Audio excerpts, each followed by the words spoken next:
Hi everyone. If you're here, then you probably are using the comment generator beta version 1.0.0. I'm just going to take you through a guide on how to do this. In the files that you may have received, there is a .exe file, there's a docx, there's a .pdf, and here I actually have my Markbook Export. So for my Markbook Export, to do that, all I had to do was I went into my classes here. I want to blur out these. So in Markbook, I had to select my class and then hit export class. When you do that, you hit yes, and then it comes out as a CSV.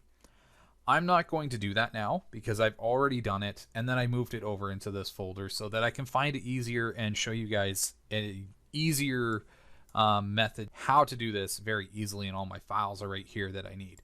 So my Markbook file is this here, EXC101. It's not an actual course code.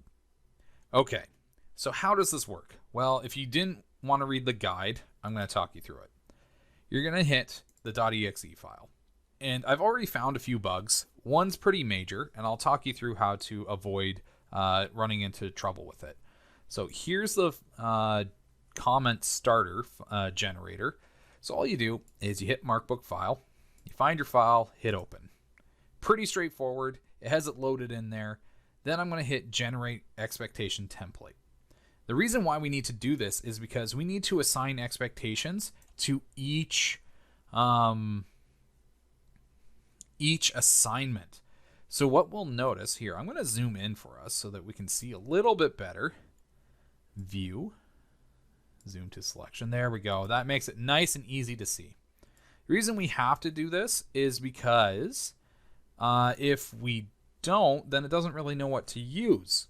So you, as the content specialist, know the learning objectives and the expectations for each assessment. And my script will actually use those expectations to generate a comment for you. Okay, let's just go through the basics. Basically, let's start with this. Do you want to use NMs for the weakness or lowest mark? If yes, then it will consider NM the lowest mark or a 0 the lowest mark. And it'll randomly select between the two if there's a tie.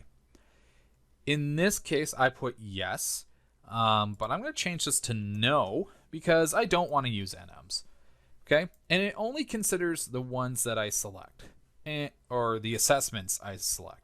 So if we scroll down here, it says assignments. It should say assessments. That's just another minor bug for me to fix. But here I have 3 tests that I want to use. I want to ignore the project because maybe some students are done and others aren't, and I don't really want to comment on that. And it might skew the comment, and it's not really representative of their mark. So what I do is I just don't add any expectations next to it. If there are no expectations, it ignores that assessment altogether. Okay, so here's what I'm going to do. I'm going to put in expectations next to the assessment names. I'm going to paste them in now because I had them loaded up. There we go. Now, you won't be able to read them all here, so you might be able to read them up here on your screen, but if not, I'm just going to read this first one for you. It says, calculating angles using primary trigonometric ratios. If you don't know what that means, that's okay. I don't expect everyone to be a math teacher, and that's fine. Another one, the one next to it, is calculating side lengths using primary trigonometric ratios. Sounded similar. One's calculating angles, the other one's calculating side length. If they did well on this test, they did well on both of these. That is how I expect that. And the way it works, or the way the selection works, is it's random. It tries to use the least used one, but it's completely random and it can't guarantee. It's not perfect, really. If you're able to break up your tests into specific assessment criteria, then this is really easy because then you can say specifically this expectation. So if there's only one expectation, it'll use that. If there's more than one, it randomly selects. Okay. So let's kind of talk about how this works. So it'll start with so-and-so, good old so-and-so, has demonstrated, And then depending on the level that they got, it'll say how they demonstrated or to what degree they demonstrated something. So and so has demonstrated considerable because they got a level 3 on their highest mark. And then it'll pick either knowledge of or understanding of calculating angles using primary trigonometric ratios. If the best mark that they got was a level 3 on their trigonometry test, you see how that works? So and so has demonstrated considerable knowledge of calculating angles using primary trigonometric ratios. Then it'll say, as demonstrated by their preferred pronoun, the assessment name. So now you're not only showing the strength, but you're showing proof of the strength, and you're communicating that very clearly with parents or guardians. Okay, what about their lowest mark? Well, this is where this is kind of nice. It will say, so-and-so should review, and then you have your expectations here. I left it as this because this works really well for my computer science expectations. But for my math, I might want to change this to should review material on, because it's going to be followed up by an expectation. So-and-so should review material on calculating the x-intercepts of a quadratic relation. I should be more specific.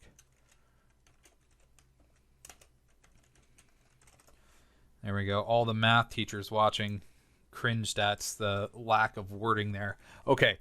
So-and-so should review material on converting between vertex and standard form. Yeah, I think that's pretty great. If they didn't do well on their quadratics test, but they did well on their trigonometrics test, I pretty much just generated a comment. And it will do this rapidly throughout your entire class list. So here we are, 7 minutes in. Granted, I didn't write these out this time, but it usually doesn't take me very long. And I'm pretty much done my comments. I'm going to hit save. Okay, now I'm going to close this.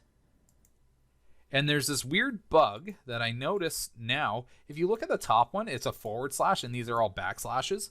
So don't hit make comments, hit expectation file, find your expectation file that you just saved, hit open. Now it will fix the file path. That's something really major that I need to fix. I messed up royally on that. I will fix that. And then you can hit make comment file. Okay, now it's generated it.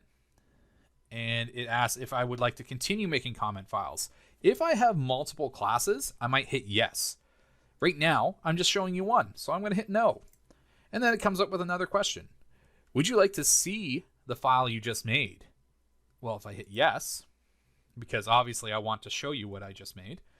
Okay, so here in my class of 5, I generated comments. Granted, it might be quicker for my class of 5 for me to do this by hand, which is fair. But if you already have this, the expectations done, this is easy. Okay. So here, Carol has demonstrated considerable understanding of converting between vertex and standard form as demonstrated by her quadratics test. Oh, excuse me. Carol should review material on calculating area. That is the comment. I'm going to zoom in again if I can. I'm just going to zoom in on... it might not zoom in that much. Yeah, it didn't. Let's do this. This probably won't zoom in much either. Okay. So I think this is Kamala. Kamala has demonstrated considerable knowledge of calculating side lengths using primary trigonometric ratios as demonstrated by her trigonometry test. Kamala should review material on calculating area. So this we see flows very nicely. Now, note that I also added material on for the review section. Really depends on your subject area and how you write your comments, or not your comments, but your expectations. So you want them to follow those phrases or pre-phrases. I don't know. I'm not a linguistics major. But basically it just breaks it up nice and easy for you. You have your strength, you have your weakness. Technically that is a next step, but this frees you up to comment on just how they are in the class. And I think that's way more impactful because this takes all the data and does the work, the heavy lifting for you, so that you don't have to, sift through hundreds of marks every single reporting period. Okay, I hope that helped. Now you can just copy paste each comment.